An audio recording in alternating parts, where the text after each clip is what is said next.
बगलामुखी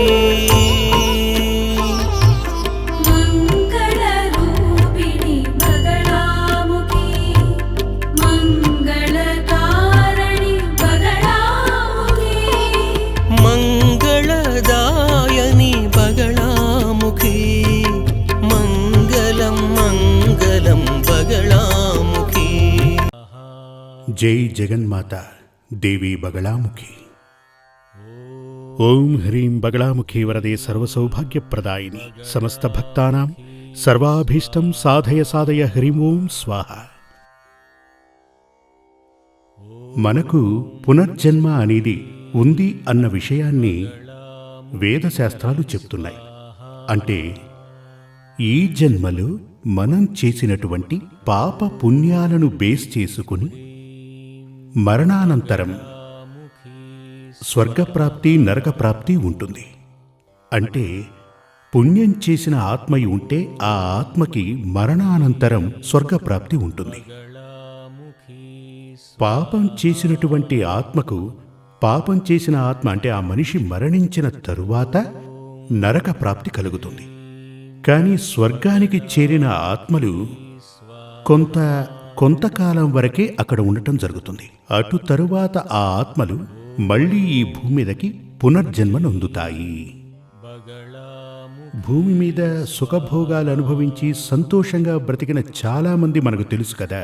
సకల సౌభాగ్యాలతో బ్రతికిన మనుషులు వీళ్ళందరూ కూడా స్వర్గం నుంచి వచ్చి భూమి మీద పుట్టిన ఆత్మలు. మహా కష్టనష్టాలు అనుభవించిన ఆత్మలు కూడా మనకు తెలుసు, మనుషులు తెలుసు కదా. పుట్టిన దగ్గరి నుంచి దారిద్ర్యం, రోగం, అనాథ జీవనం, ఇటువంటి కష్టనష్టాలు అనుభవిస్తున్నటువంటి వ్యక్తులు కూడా మనకు తెలుసు. వీళ్ళు నరకం నుంచి భూమి మీదకు వచ్చి జన్మించిన ఆత్మలు. ఇలా స్వర్గం నుంచి భూమి మీదకు వచ్చి జన్మించిన ఆత్మలకు కూడా, అలాగే నరకం నుంచి భూమి మీదకు వచ్చి జన్మించిన ఆత్మలకు కూడా సుఖదుఖాలు ఉంటాయి. అది వాళ్లకు సంబంధించిన వారు గతంలో చేసిన పాపపుణ్యాలను అనుసరించే ఇక్కడ సుఖాన్నో దుఃఖాన్నో అనుభవించి తీరాలి. ఇద్దరికీ కూడా సుఖదుఖాలు ఉంటాయి. ఇప్పుడు చూడండి, పెద్ద భవంతిలో నివసించేవాడికి సుఖము, అందులోనూ దుఃఖం కూడా ఉంటుంది కదా. గుడిసెలో జీవించే వాడికి కూడా అక్కడ సుఖం అంటూ ఉంటుంది, అక్కడ అతనికి దుఃఖం ఉంటుంది. అంటే స్వర్గం నుంచి వచ్చి పునర్జన్మ పొందినటువంటి ఆత్మైనా కూడా, నరకం నుంచి వచ్చి పునర్జన్మెత్తిన ఆత్మైనప్పటికీ సుఖమో దుఃఖమో ఇక్కడ అనుభవించి తీరాలి. ఈ సుఖ దుఃఖాలు ఎప్పుడు వస్తాయి అంటే, చెప్పాలంటే మనం జన్మిస్తున్నప్పుడు పాప పుణ్యాలు రెండూ కూడా. ఇప్పుడు దుకాణాలకు వెళ్తే మనం ఏదైనా కొనాలి అనుకున్నప్పుడు త్రాసులో తూచి మరీ ఇస్తూ ఉంటారు కదా. ఇప్పుడు ఒకవైపు కిలో రాయిని, మరోవైపు ధాన్యాన్ని పెట్టిస్తుంటారు కదా. అందులో ఆ త్రాసులో సమానంగా ఉండాలి. ఆ నీడిల్ ఇలా ఉంటుంది, ఇలా ఉంటే కరెక్ట్గా ఉన్నట్టు. ఒకవైపు ఒరిగింది అంటే ఆ తూకం సరైంది కాదు. అదేవిధంగా ఆ ఈశ్వరుడు మనకు జన్మని ఇచ్చినప్పుడు, మనం జన్మిస్తున్నప్పుడు పాపపుణ్యాలు సమానంగానే ఉంటాయి. దీనిని పలువురి దగ్గర పరమేశ్వరుడు అడుగుతాడు, నీకు పాపపుణ్యాలు ఉన్నాయి కదా, నువ్వు పాపాన్ని అనుభవిస్తావా లేక పుణ్యాన్ని అనుభవిస్తావా, పాప ఫలాన్ని అనుభవిస్తావా పుణ్యఫలాన్ని అనుభవిస్తావా అని అడగటం జరుగుతుంది. ఇదే విధంగా పలు రకాల ఆత్మల వద్ద ఈశ్వరుడు అడిగి తనకు ఇష్టానుసారంగా జన్మలను అందించిన విధానం మనకు మహాభారతంలో కనబడుతుంది. ఇప్పుడు ఒకతను నాకు ముందుగా పుణ్యఫలము అనుభవించాలని ఉంది అని అడిగినప్పుడు తనకు ఆ జీవితం లభిస్తుంది. అది తన జాతకం చూస్తే తెలుస్తుంది. తన జాతకంలో శుభగ్రహాలు పరిభ్రమిస్తూ ఉంటాయి. శుభగ్రహాల పరిభ్రమణం, వీటి గురించి మనందరం వినే ఉంటాం. ఒకరికి 40 ఏళ్ల వరకు రాజయోగం, తర్వాత దరిద్రకాలం. దాని అర్థం ఏమిటంటే ఆరంభకాలంలో అతను చేసినటువంటి పుణ్యఫలం అనుభవించాలి. అతనికి సకల విధాల సంతోషాలు, సుఖం తనకు లభిస్తాయి, సకల ఐశ్వర్యాలు లభిస్తాయి. మనకు ఈ భూమి మీద ఏం కావాలి? మంచి జీవితం, మంచి ఇల్లు కావాలి, మంచి వాహనాలు కావాలి, ప్రేమానురాగాలతో జీవనం సాగించే భర్త కావాలి, భార్య కావాలి. అందం, తెలివితేటలు, బుద్ధి ఉన్నటువంటి పిల్లలు కావాలి. డబ్బు, కష్టపడకుండా డబ్బు సమకూరాలి. అన్ని భాగ్యాలు కలగాలి కదా ఈ భూమి మీద మనకు. ఇటువంటి సకల యోగాలు అతన్ని వెతుక్కుంటూ వస్తాయి. లేదు అంటే అటువంటి యోగాలన్నీ ఉన్నటువంటి ఓ కుటుంబంలో, అటువంటి యోగాలు ఉన్నటువంటి ఓ వ్యక్తికి, పురుషుడికి కొడుకుగాను కూతురుగాను పుట్టడం జరుగుతుంది. ఎందుకని? పోయిన జన్మలో చేసినటువంటి పుణ్యఫలం. ఇటువంటి పుణ్యాత్మలు కూడా కొంతకాలం గడిచాక కష్టాలు అనుభవిస్తాయి. కష్ట నష్టాలను చవిచూడటం జరుగుతుంది. ఆ సమయంలో అతనికి పాపగ్రహాలు తిరుగుతుంటాయి. రాహువు, కేతువు, శని ఇటువంటి పాపగ్రహాలు అతని జీవితంలో తిరుగుతూ ఉంటాయి. పాపగ్రహాల దశాకాలంలో కష్టనష్టాలు ఉండడంతో పాటు శుభగ్రహాల దశకాలంలో మంచి జరగటానికి కారణం ఏమిటి అంటే ఇతను గత జన్మలో చేసినటువంటి పాపపుణ్యాల ఫలమే. కానీ ఈ జీవితంలో మనకి పోయిన జన్మలో మనం అధికంగా పాపాన్ని చేశామా, అధికంగా పుణ్యాన్ని చేసున్నామా? ఈ విషయాలన్నీ పుణ్యఫలం వస్తే మనందరికీ సంతోషమేగా. అందరూ ఇటువంటివి నమ్ముతారు. సుఖాలు, సంతోషం, ధనం ఇది ఎలా వచ్చినా మనందరికీ సంతోషమే. కానీ దుఃఖం రాకూడదు కదా. కానీ ఈ దుఃఖం ఎప్పుడు మన జీవితంలోకి వస్తుంది? అది రాకుండా నివారించడానికి మనం ఏం చేయాలి? ఇప్పుడు ఒక ఆచార్యుని వద్దకు వెళ్ళి మనం అడగగలం, అంతేగా. అందుకనే జీవితంలో ఎప్పుడూ కూడా మనకొక ఆచార్యుని అవసరం ఉంది, మార్గదర్శకుని అవసరం ఉంది. మనం ఒక వాహనంలో వెళుతున్నప్పుడు ఒక డ్రైవరే ఆ వాహనాన్ని నడుపుతుంటాడు. బస్సుల్లోనూ రైళ్లలోనూ వెళుతుంటాం, ఫ్లైట్లో వెళుతుంటాం. అక్కడ ఒక వ్యక్తి మనల్ని కంట్రోల్ చేసుకుంటూ తీసుకువెళతాడు.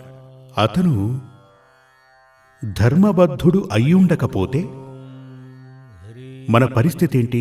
మనకు ప్రమాదం కదా. అతను ధర్మబద్ధుడే అయితే సకల ఆపదల నుండి మనందర్నీ కాపాడి లక్ష్యానికి చేరుస్తాడు. అదేవిధంగా మన జీవితంలో ఉన్నటువంటి కర్మ ఫలాలను మనకు సంతోషమా లేక దుఃఖమా ఏది రాబోతోందో ముందే తెలుసుకుని సంతోషమే వచ్చే ఛాన్స్ ఉంటే అది సంపూర్ణంగా మనకు లభించి తీరాలి, పూర్తిగా లభించాలి. కొందరి జాతకానుసారం ఈ లగ్నానికి 4వ స్థానానికి ఓ సంబంధం ఉంటుంది. ఈ రాజకీయ నాయకులందరూ కూడా లగ్నానికి 4వ స్థానానికి సత్సంబంధం ఉంటేనే వాళ్ళు రాజకీయంలో రాణించగలరు. అంటే లగ్నానికి 4వ స్థానానికి సత్సంబంధం కలిసి రావాలి. కనుక ముహూర్త బలానికి ఈ వ్యక్తికి చక్కటి సంబంధం ఉంటేనే కదా అతను గొప్పవాడు కాగలడు. కొందరి జాతకానుసారం అతనికి ప్రైమ్ మినిస్టర్ అయ్యే యోగం ఉంటుంది, కానీ అతను ఎమ్మెల్యేగా ఉండిపోతాడు. చూసారా, అతనికి సంపూర్ణం కాలేదు. ప్రైమ్ మినిస్టర్ అయ్యే యోగం ఉన్నా కూడా, సీఎం అయ్యే యోగమున్నా అది పూర్తిగా మనకు లభించి తీరాలి. నాకు అర్హత కలిగినది నాకెందుకు లభించదు? దీనికి కారణం గత జన్మలో చేసినటువంటి పాపాలు శాపాలై పరిణమించాయని అర్థం, అడ్డంకులున్నాయని అర్థం. ఉదాహరణకు కత్రి సమయాన తీసుకోండి. సూర్యుడు భయంకరమైన వేడి నిప్పులను చిమ్ముతూ ఉంటాడు. ఆ వేడి తప్పకుండా మనల్ని తాకాలి. కానీ ఒక మేఘం ఆ సూర్యుణ్ణి కమ్ముకుంటే ఏమవుతుంది? సూర్యుని వేడి మనల్ని తాకదు, కానీ పగటిపూట సూర్యుడు ఉండి తీరాలి. దారిలో వెళ్లటానికి మనకు టార్చ్ అక్కర్లేదు, వెలుగెలాగూ ఉంటుంది. కానీ అది కాదు. కత్రి సమయంలో భయంకరమైన వేడి కలిగిన సూర్యుని కిరణాలు వచ్చి మనల్ని తాకాలి. దానికేం కావాలి? గాలి తగిలి ఆ మేఘం పక్కకు తప్పుకోవాలి. మేఘం పక్కకెళితే మనకొచ్చి చేరుతుంది కదా. ఇప్పుడు అదేవిధంగా ఆర్టిఫిషియల్గా వచ్చినటువంటి గాలి ఆ మేఘాన్ని తరిమేసినట్లుగా మన జీవితంలో ఉన్నటువంటి అడ్డంకులు తొలగి జీవితంలో మనకు అర్హత ఉన్నటువంటి, అవకాశం ఉన్నటువంటి రాజయోగం జాతకంలో ఉంటే అది సంపూర్ణంగా మనకు చేరాలి, మనం అనుభవించి తీరాలి. అదేవిధంగా మీకు మీ జాతకంలో ఇలాంటి యోగాలున్నాయి. అవి మీకు లభించకపోవటానికి కారణాలు ఇవి. వాటిని తప్పిస్తే ఇవి మీకు లభిస్తాయి. అలా వివరంగా చెప్పాలంటే జ్యోతిష్శాస్త్రం తెలిసిన ఆచార్యుడు మీకు లభించాలి కదా. లేకపోతే ఎలా చెప్పగలడు? రామాయణం చదివితే చెప్పగలడా? భారతం చదివితే చెప్పగలడా? భాగవతం చదివితే చెప్పగలడా? అదేం కుదరదు. మీ యొక్క జాతకాన్ని చదివిన ఆచార్యుడు వారే ఇది చెప్పగలరు. కొన్ని ప్రమాదాలు వస్తూ ఉంటాయి. అవి వ్యక్తులకి వచ్చే అవకాశం ఉంది, గ్రామానికి వచ్చే అవకాశం ఉంది, దేశానికి కూడా వచ్చే అవకాశం ఉంటుంది. రాష్ట్రానికి, కుటుంబానికి ఏ ప్రమాదం వచ్చినా సరే వాటిని గుర్తించడానికి ఓ దారంటూ ఉంది. కానీ ఒక కుటుంబానికి రాబోయేది, ఒక రాష్ట్రానికి రాబోయేది, ఒక దేశానికి రాబోయేది అలా అంటే వాటి గురించి తెలియాలంటే జాతకం చూస్తే సరిపోదు, ప్రశ్న వేసి చూడాల్సి ఉంటుంది. అలా గనక చూస్తే ఏ ఏ దోషాలు రాబోతున్నాయి, ఆ దోషాలు రాకుండా ఉండటానికి ఏం చెయ్యాలి, అవి తెలుసుకుని అలా చేయవలసి ఉంటుంది. అలా గనక చేస్తే ఏమవుతుంది? ఆ దోషాల నుంచి మనకు విముక్తి లభిస్తుంది. కొంతమంది చెప్తూ ఉంటారు, కర్మఫలమే కదా, అనుభవించనివ్వండి అని. అది మూఢత్వం. ఇప్పుడు మీకొక వ్యాధి వచ్చింది అనుకోండి, హాస్పిటల్కు వెళ్ళి ట్రీట్మెంట్ చేసుకుంటే ఏమవుతుంది? త్వరగా ఆ వ్యాధి నయమై మీరు బయటకు వస్తారు కదూ. ఒక వ్యాధి వచ్చినప్పుడు దానికి ట్రీట్మెంట్ చేసినట్లుగానే దోషాలు జాతకంలో ఉన్నాయి అంటే వాటికి తగిన పరిహారాలు చేయవలసి ఉంటుంది. ఆ పరిహారాలు చేస్తే గనక ఆ దోషాలు తొలగిపోతాయి. కానీ ఇక్కడ కూడా ఓ చిన్న విషయం ఉంది చూడండి. అదేమిటంటే, ఇప్పుడు ఒక వ్యక్తికి ఓ ఆచార్యుల వారు చెప్తారు, నీకు 18 ఏళ్ల వయసులో లేక 40 ఏళ్ల వయసులో ఒక ప్రమాదం అంటే యాక్సిడెంట్ జరగబోతోంది అని చెప్తారు. నేను ఉదాహరణ చెప్తున్నా. ఆచార్యుల వారు మీ జాతకాన్ని చదివి చెప్తారు, 40 ఏళ్ల వయసులో మీకు ఓ ప్రమాదం జరగబోతోంది, జాగ్రత్తగా ఉండండి అని. అప్పుడు అది రాకుండా ఉండటానికి ఏం చేయమంటారు స్వామి అని అడుగుతారు. అప్పుడు వారు వాటికి పరిహారాలు చెప్పి వాటిని మీతో చేయించి వాటిని పరిష్కరిస్తారు. 40 ఏళ్లు దాటి 41, 42 వచ్చిన తరువాత ప్రమాదమే జరగకపోతే అప్పుడు మీరు ఏమంటారు? అవునవును, ఆయన నన్ను మోసం చేశాడు, ఏదో పెద్ద ప్రమాదం రాబోతోంది అని చెప్పాడు, పెద్ద ఎత్తున డబ్బులు తీసుకున్నాడు, పూజలు చేశాడు, డ్రామా అలా అని చెప్తూ ఉంటారు కదా.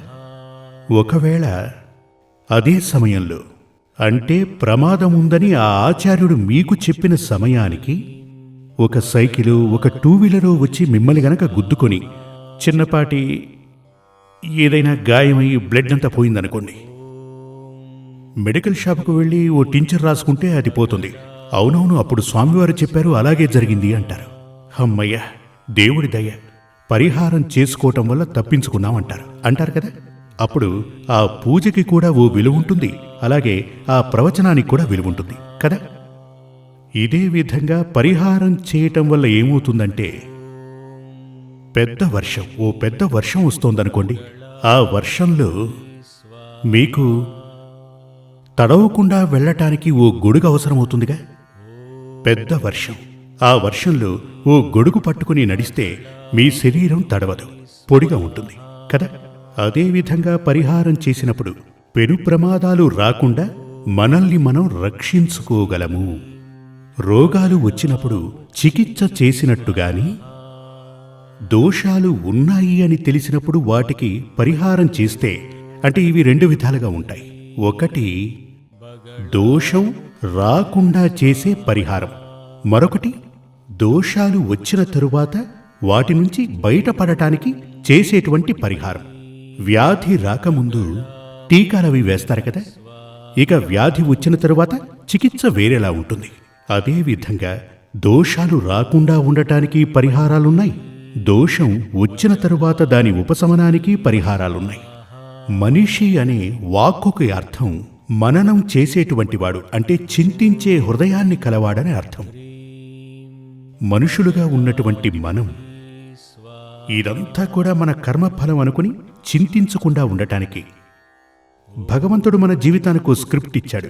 ఇదంతా కూడా ఒక నాటకం అనే చెప్పాలి. జీవితం ఓ నాటకం. ఈ నాటకానికి సూత్రధారి ఈశ్వరుడు. ఆ ఈశ్వరుడు నడిపే నాటకం ఇది. ఈ నాటకంలో మనకు మన స్క్రిప్ట్ మన చేతికి ఇవ్వటం జరిగింది. ఇదివరకటి రోజుల్లో నాటకాలు అవి నడిచేవి. ఆ నాటకంలో చూడండి, డైరెక్టర్ వచ్చి ఒక్కొక్క నటి, నటుడు వీళ్ళందరికీ కూడా మీ డైలాగులు ఎలా ఉండాలి ఏంటని ఓ స్క్రిప్ట్ ఇస్తూ ఉంటాడు. దానిని చదివే వేదిక మీద వారు నటించవలసి ఉంటుంది. అదేవిధంగా మనం ఇక్కడ ఎలా జీవించాలి, ఏ విధంగా జీవిత గమనం సాగించాలి, అసలు ఏమేం చేయాలి, దీనికి గాను మనం పుట్టకముందే భగవంతుడు మన తలరాతని లిఖించడం జరిగింది. అదే మన స్క్రిప్ట్. దాని ఫోటో కాపీనే జాతకం. దానిని నేను మాత్రమే కాదు, మీరు చదవచ్చు. మీరు చదివితే ఎందరో మహానుభావులైనటువంటి ఆచార్యవర్యులు మన దేశంలో చాలా మంది ఉన్నారు. అటువంటి వారిని వెతుక్కుంటూ వెళ్ళండి. మీ జీవితంలో ఎప్పుడూ సంతోషమే ఉంటుంది, దుఃఖం దరిచేరదు. కరుణామయుడైన ఆ దేవుడు ఈశ్వరుడు మనకిది ఎందుకిచ్చారు అంటే, నీవు సమస్యలు లేకుండా జీవించాలని. నీ యొక్క పాప ఫలాలు నిన్ను తాకకుండా ఉండటానికి. దానికున్న ఒకే ఒక మార్గం ఇది. అందుకే ఈశ్వరుడు మనం పునర్జన్మనెత్తి వస్తున్న సమయంలో మనకు జీవితమనే స్క్రిప్ట్ని మన చేతిలో పెట్టి పంపారు. జై జగన్మాత దేవి బగళాముఖి. శ్రీ సూర్యమంగళం అద్వైత వేద విద్యాపీఠంలో తాంత్రిక పూజల్లో సిద్ధహస్తులైన ఎందరో ఆచార్యులు అమావాస్య, పౌర్ణమి రోజుల్లో ప్రత్యేక యాగాలు నిర్వహిస్తారు. ఈ యాగాల్లో పాల్గొనడం ద్వారా తల్లి శ్రీ బగళాముఖీదేవి అనుగ్రహం వల్ల సర్వదోషాలూ పోయి సకల సౌభాగ్యాలు మనకు కలుగుతాయి. శ్రీ సూర్యమంగళం అద్వైత వేద విద్యాపీఠం జ్యోతిష్యం, ప్రశ్నలు, వాస్తు, తాంత్రిక పూజలు మరియు వేదయాగాలు నిర్వహిస్తారు. సంప్రదించవలసిన నంబర్ 7305442299 7305442299. చెన్నై, కోయంబత్తూర్, బెంగళూరు, హైదరాబాద్, విజయవాడ, ఢిల్లీ, ముంబై, తిరునల్వేలి, టెక్సాస్.